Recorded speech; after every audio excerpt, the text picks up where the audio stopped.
কি অবস্থা সবার, কেমন আছেন? আশা করি আপনার সবাই ভালো আছেন। তো আজকের ব্লগে থাকছে কিভাবে গরুকে মার খাওয়া হয় আর কিভাবে কোথায় মারটা দেওয়া হয়। তা চলো দেখে আসি।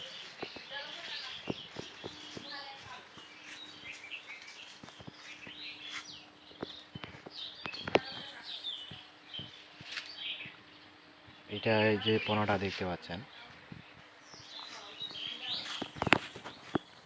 এইটা হচ্ছে গরুকে মার খাওয়ানো হয় পোনা দিয়ে। পোনা দিয়ে মার খাওয়া হয় এই জন্য যে গরুটার জন্য সাবধানে পোনাটাকে মার খাইতে পারে। মার বলতে আমরা যে ভাতগুলা যে খাই, সেই যে ভাতের যে পানিটা আমরা ফেলাই দিই রান্না করার পর, সেটাকে বলে মার। আর ওই মারটা কিন্তু এইখানে ঢালে দিই, আর এই ঢালে দেওয়ার পরে কিন্তু গরুকে খাওয়াই। আর গরুকে খাওয়ানোর জন্য তো অবশ্যই কিছু না কিছু কেটলি মেটলি লাগবে।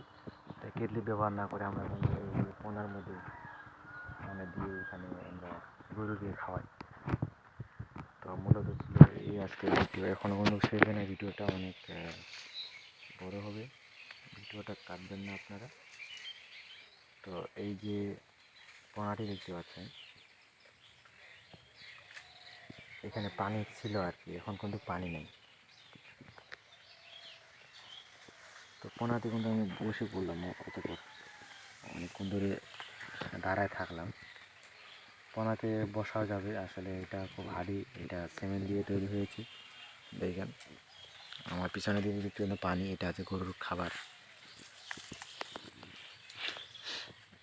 এটা সাধারণত 7 এবং কি তার দিয়ে বানানো হয়েছে, খুব হার্ডি দিয়ে। আর বিশেষ করে আপনারা যদি বানাতে চান তাহলে অবশ্যই সিমেন্টটা কড়া করে দিবেন, বালু পাথর অবশ্যই দিবেন। হ্যাঁ, আর একটা জিনিস মনে রাখবেন, যখন আপনারা বানানো শুরু করবেন নিজেও বানাতে পারবেন, আবার মিস্ত্রি দিয়েও বানাতে পারবেন। তেমন কোনো কষ্টের কাজ নয়। মিস্ত্রি দিয়ে বানালে একটু খরচটা বেশি হবে। আপনারা যদি নিজে বানান তাহলে মনে করেন যে খরচ ওই রকমভাবে হবে না। সীমিত সময়ের মধ্যে আপনাদের পুরাটা হয়ে যাবে। এই যে আপনাদের বলে পোনার কাজটা হয়ে যাবে। তো অবশ্যই আপনারা যদি পোনার কাজ করতে চান তাহলে আপনারা অবশ্যই সিমেন্ট, বালু, পাথর, বিশেষ করে একটা কথা বলি, সিমেন্টটা বেশি দিয়ে দেবেন। তো মূলত এই ছিল আজকের ভিডিও।